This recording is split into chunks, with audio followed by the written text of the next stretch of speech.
السلام عليكم ورحمة الله وبركاته. ايه الأخبار يا شباب؟ عاملين ايه؟ ان شاء الله كلكم تكونوا بخير. طيب النهاردة هنبدأ مع بعض بلاي ليست جديدة. هنبتدي نتكلم فيها مع بعض عن AWS Cloud Practitioner. تمام.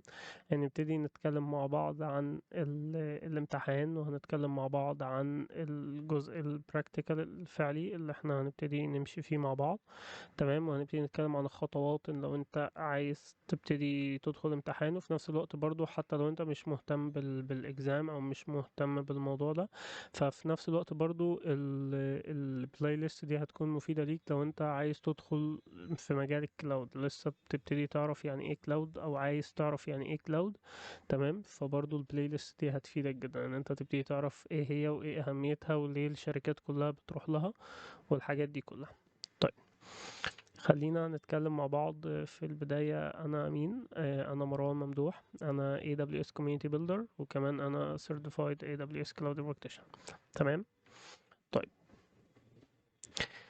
في البداية ايه الشهادات اصلا اللي AWS بتقدمها؟ طيب، دي كده اللي قدامنا دي الرود ماب او الشهادات اللي AWS بتقدمها.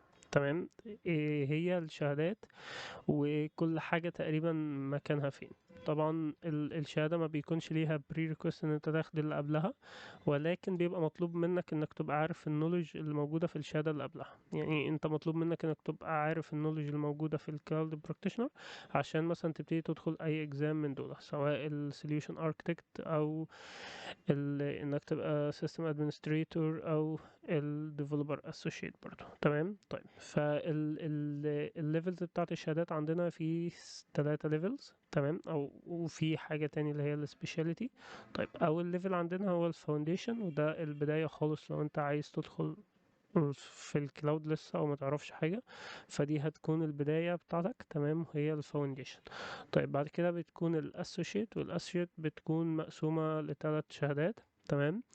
طبعا على حسب بعدين انت بتكون عايز تتخصص في ايه. تمام. فبيكون عندنا ال3 شهادات دول على حسب بقى التراك اللي انت هتمشي فيه.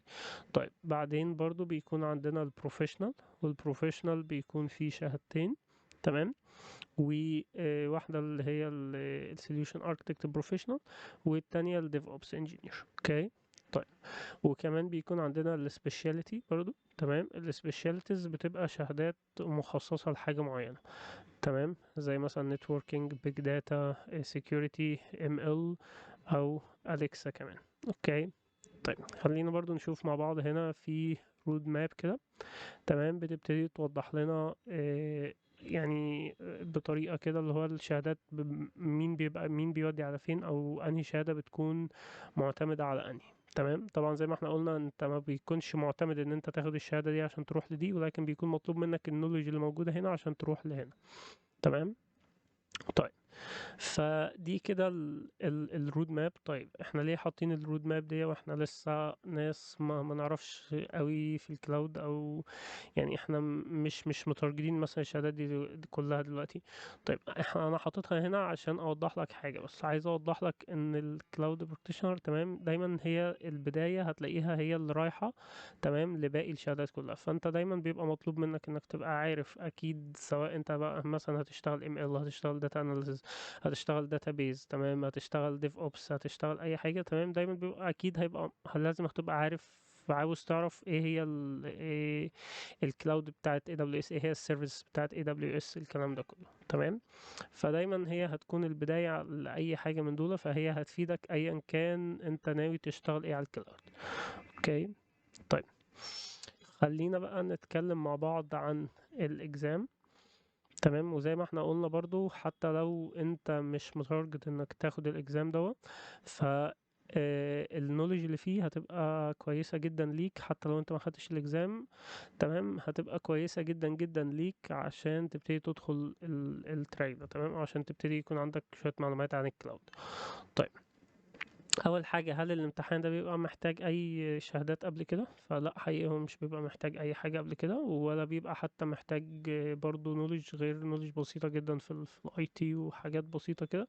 تمام. في النتوركينج يعني مش هنبقى محتاجين خالص اي prerequisites. تمام. يعني حتى لو في حاجه هتبقى محتاجه حاجه، هتلاقينا بنشرحها في الفيديوهات مع بعض.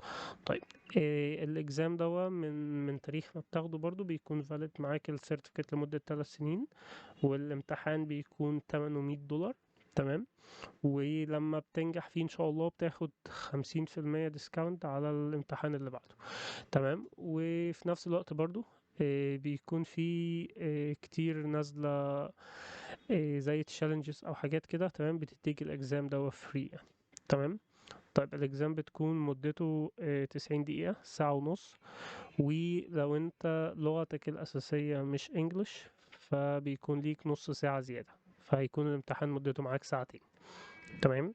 الامتحان بيكون 65 سؤال، وعشان تنجح فيه بتكون محتاج سكور 70%.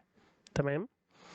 يعني هو الامتحان بيكون السكور بتاعه من 1000، فبيكون مطالب منك انك أقل حاجة تبقى جايب 700. تمام. طيب، الريكومنديشن ده اللي احنا هنشتغله مع بعض باذن الله. يعني بعد البلاي ليست دي انت هتبقى جاهز انك تدخل الامتحان وتباص الامتحان.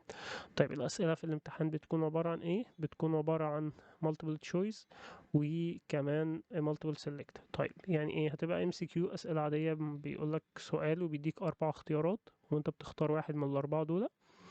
تمام. يا اما بيكون مديك 4 تشيك بوكس وبيقولك مثلا select 2، او مديك 5 وبيقولك select 2. تمام.